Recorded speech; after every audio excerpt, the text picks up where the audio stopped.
요한복음 5장 39절에서 47절 말씀 제가 봉독해 드리겠습니다. 너희가 성경에서 영생을 얻는 줄 생각하고 성경을 연구하거니와 이 성경이 곧 내게 대하여 증언하는 것이니라. 그러나 너희가 영생을 얻기 위하여 내게 오기를 원하지 아니하는도다. 나는 사람에게서 영광을 취하지 아니하더라. 다만 하나님을 사랑하는 것이 너희 속에 없음을 알았노라. 나는 내 아버지의 이름으로 왔음에 너희가 영접하지 아니하나 만일 다른 사람이 자기 이름으로 오면 영접하리라.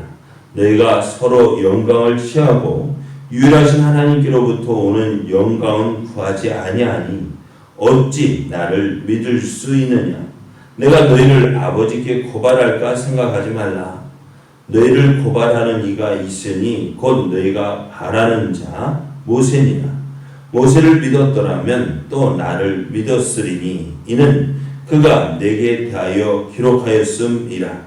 그러나 그의 글도 믿지 아니하거든 어찌 내 말을 믿겠느냐 하시니라.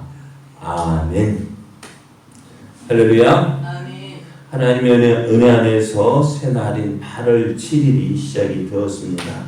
오늘도 우리를 사랑하시는 하나님 은혜 안에서 더욱 은혜의 날 되기를 예수님의 이름으로 축복합니다. 아멘.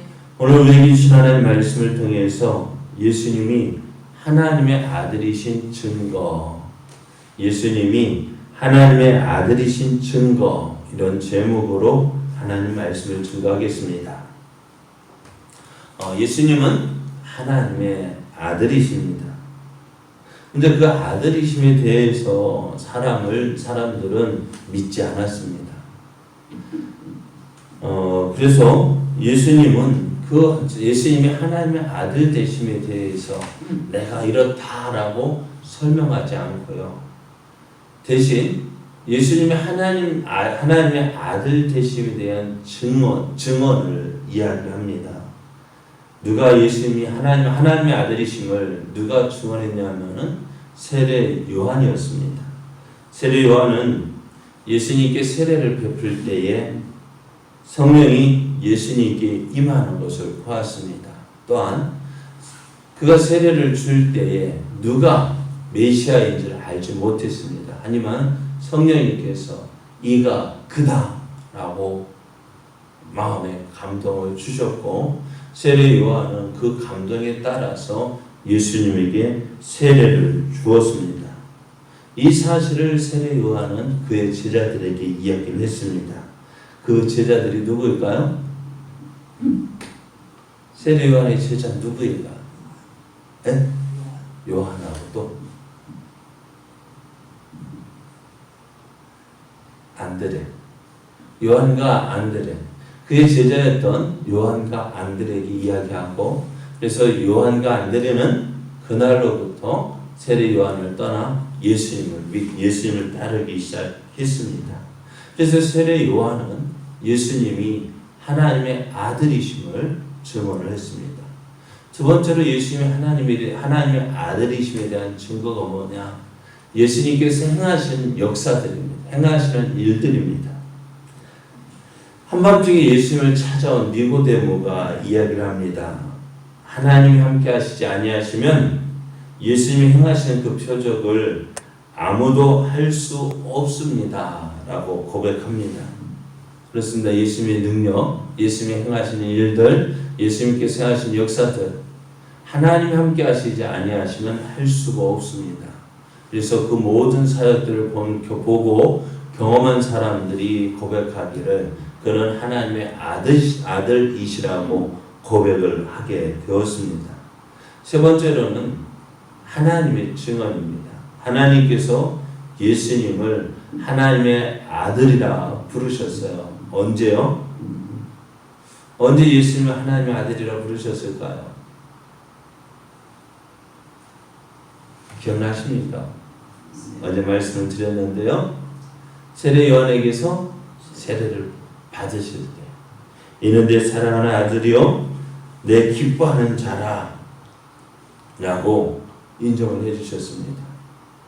뿐만 아니라 변화산에서 너는 내 사랑하는 자와 내 기뻐하는 너희는 그의 말을 들으라 했습니다. 또 예수님께서 겟세마네 동산에서 기도하실 때에도 예수님은 내가 내 영광을 받았고 또 더 영광롭게 하리라고 하셨습니다. 그리고 예수님의 부활을 통해서 예수님이 하나님의 아들 되심을 증언하셨습니다. 이렇게 예수님이 하나님의 아들 되심에 대해서 세례 요한이 증언하고 또 예수님이 하시는 역사들이 그 예수님이 하나님의 아들 되심을 나타내고 또한 하나님께서 예수님이 하나님의 아들 되심을 증언해 주셨습니다. 그리고 오늘 또 계속해서 예수님이 하나님의 아들 되심에서 증거를 하는데요. 그 네 번째가 뭘까요? 누가 예수님을 하나님의 아들이라고 증언할까요? 무엇이 예수님이 하나님의 아들 되심을 아들이라고 증언할까요? 바로 성경입니다. 성경은 예수님이 하나님의 아들 되시면서 이야기를 하고 증거를 하고 있습니다. 유대인들은 성경을 가까이 하고 있습니다. 그리고 그 성경을 연구합니다. 그 연구하는 이유가 뭐냐? 오늘 말씀을 보면은요, 39절 말씀, 너희가 성경에서 영생을 얻는 줄 생각하고 성경을 연구한다 했습니다. 저희들은 성경을 연구할 때 성경의 연구함으로 영생을 얻는 것으로 생각을 했습니다. 그래서 이들은 성경에 대해서 많은 연구를 했어요. 왜? 영생을 얻기 위해서요. 그러다 보니 그들은 성경을 많이 알고 있었습니다. 그래서 예수님과 함께 이 성경에 대해서도 이야기를 하고 막 서로 따지기도 하고, 그런데 이들은 성경을 많이 연구하고 있고 성경을 많이 암송하고 있고 성경에 대해서 많이 알고 있었지만 정작 중요한 것이 그들에게 없었습니다. 그것이 뭐냐? 성경이 무엇을 말하고 있는지 몰랐다. 성경이 무엇에 대해서 이야기하고 있는지 몰랐다. 성경을 연구하면 연구할수록, 성경을 읽으면 읽을수록, 또 성경을 공부하면 공부할수록 그 안에서 누가 나타나야 되느냐? 바로 예수님이 나타나야 됩니다. 예수님을 발견해야 됩니다. 성경을 읽다 보면, 성경을 읽으면 이 성경이 바로 예수님을 말씀하고 있음을 그들이 깨달아야 했습니다. 하나님께서 성경을 우리에게 주신 이유가 뭘까요? 사도 요한이 요한복음을 기록한 이유가 뭘까요? 이것을 통해서 누구를? 예수님이 그리스도이심을 알고 또한 그를 믿어 생명을 얻게 하기 위해서 요한복음을 기록했다고 했습니다. 이것이 요한복음뿐만 아니라 어떻게 성경 전체의 이유이기도 합니다. 하나님께서 성경을 기록한 이유가 무엇일까요? 네? 성경을 왜 기록하셨을까요? 죄인인 인생이 구원을 받고 하나님의 나라에 이르는 길, 그리고 어떻게 하면 하나님의 나라, 하나님의 영생을 얻을 수 있을까? 바로 예수 그리스도를 믿어야 함을 우리에게 알려주고 있다는 거예요. 하지만 유대인들은요, 어떻다고요? 성경을 연구하고 성경을 배우고 성경을 읽고 성경을 듣고 또 성경을 묵상하면서도 이 사실을 깨닫지 못하고 있었던 거예요. 성경이 성경될 수 있는 이유가 뭘까요? 성경이 성경이 되는 이유가 무엇일까요? 바로 예수님을 증거하고 있기 때문에 그렇습니다. 하지만 유대인들은 성경을 통해서 예수님을 발견하지 못했습니다. 이들이 성경을 통해서 예수님을 발견하지 못한 이유는 다른 데 있지 않습니다. 하나님을 사랑하지 않았기 때문입니다. 뿐만 아니라 하나님을 믿는 이유가 하나님의 영광을 위해서 믿는 것이 아니라 자신의 영광을 나타내기 위해서 믿는 거예요. 그러니까 성경을 많이 읽었다. 여러분, 어느 분이요 성경 필사를 했습니다. 성경을 손으로 쓰는 이유가 뭘까요? 예? 왜 성경을 손으로 쓸까요? 왜 성경을 왜 쓸까요? 어떻게 하면 성경을 많이 알 수 있을까? 읽을 수 있을까? 이해할 수 있을까?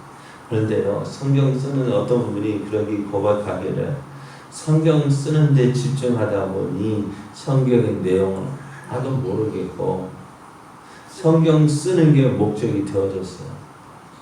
하는 말이 뭐냐? 이제 좀 성경 좀 읽어야겠다. 성경을 몇 번 써도 뭐 할까요? 성경을 읽지 못해. 오늘 우리도 그렇지 않을까? 성경 몇 번 읽었다, 뭐 했다. 또 설교도 많이 들었다. 이 설교 듣고 어느 유명한 목사님 설교를 내가 다 듣는다. 좋습니다. 믿음은 어디에서 날까요? 예? 들으면서 나요. 무엇을 들어야 돼요? 그리스도의 말씀을 들어야 됩니다. 그런데 듣기는 듣지만 그 안에서 누가 발견되지 않냐면 예수님이 발견되지 못하면은 설교를 아무리 많이 들어도요, 또 나아가 성경을 아무리 많이 읽고 성경 말씀 아무리 많이 공부하고 성경을 아무리 연구한다 할지라도 어떻게 돼요? 그것은 내 머리만 커지는 것이지. 성경을 기록한 목적인 예수님에 대해서 알지 못하는 것입니다. 자, 그래서 유대인들은 누구를 자랑하느냐? 모세를 자랑합니다. 왜요? 그들을 애굽에서 인도하였기 때문에 그렇습니다. 그들은 모세의 제자라고 이야기를 합니다. 그런데 마지막 때 유대인들 누가 고발하느냐? 모세가 고발할 거라고 이야기합니다. 왜요? 모세가 모세의 의경을 기록했습니다. 창세기, 출애굽기, 레위기, 민수기, 신명기를 기록했습니다. 그러면 모세가 이것을 기록한 이유는 무엇일까요? 예? 모세가 이 성경을 기록한 이유가 무엇일까요? 모세가 모세 의경을 기록한 이유는 바로 예수님에 대해서 이야기하고 있기 때문에 그렇습니다. 모세가 예수님에 대해서 기록하고 있습니다. 예수님 오시기 약 1500여 년 전에 모세는 누구를 보고 앞으로 오실 메시아 예수님을 바라보면서 모세의 의경을 기록했어요. 모세도 예수님을 바라보면서 예수님을 믿으면서 이 성경을 기록했는데 모세의 제자라고 하는 그들은 어떨까요? 오늘 우리도 그렇습니다. 저도 설교를 하는 설교자이기 합니다만은 성경을 읽을 때에 무엇이 발견되어져야 하느냐? 예수님이 발견되어져야 합니다. 저도 설교를 1년에 몇 편 준비한다고요? 약 500편 준비합니다. 새벽 예배 7편, 일주일에 주일 오전, 주일 오후, 수요일 몇 편이에요? 그러면은 3편. 그러니까 근 9편 준비하잖아요. 그죠? 그럼 9편 1년이면 몇 편인데 약 500편 준비해요. 그럼 500편의 설교 본문이 다르죠? 그죠? 본문이 각각 달라요. 또 구약도 있고요, 신약도 있고요. 그렇게 성경 본문이 그렇게 다른데 주제는 뭘까요? 주제는 뭐예요? 예수님이고 또 우리는 결론은 예수님 잘 믿자. 그게 주제예요. 왜요? 성경이 무엇을 말하고 있기 때문에 예수님을 말씀하고 있기 때문에. 그래서 우리가 성경을 통해서 누가 발견되지 않냐면 예수님이 발견되지 않냐면은 또 그것을 통해서 어떻게 해요? 예수님을 믿고 믿을 때 그 믿음이 자라나는 거예요. 오늘 예수님이 하나님의 아들 되심을 누워서 우리가 말씀을 들을 때 예수님 발견되어져야 되고 예수님이 깨달아져야 되고 또한 그 예수님을 믿는 믿음이 자라나야 되어지는 거예요. 그래서 오늘 예수님이 하나님의 아들 되심의 그 증거 무엇이라고요? 성경이 예수님에 대해서 말씀하고 있다는 거예요. 그러므로 오늘 우리 예수님의 하나님의 아들 되심을 성경을 통해서 믿고 우리가 그 예수님을 온전히 잘 믿어서 어떻게 해요? 너희가 성경에서 영생을 얻는 줄 알고 성경을 연구하거냐. 이 성경이 누구에 대해서 증거한다? 예수님에 대해서 증거한다. 그 사실을 알고 우리가 성경을 통해서 예수님을 더 알고 예수님을 더 잘 믿고 그래서 예수님과 날마다 동행하는 그러한 믿음의 삶 되어지고 그로 인해서 우리를 통해 하나님의 살아계심, 하나님의 영광 나타내고 예수 그리스도가 증거되어지기를 예수님의 이름으로 축복합니다.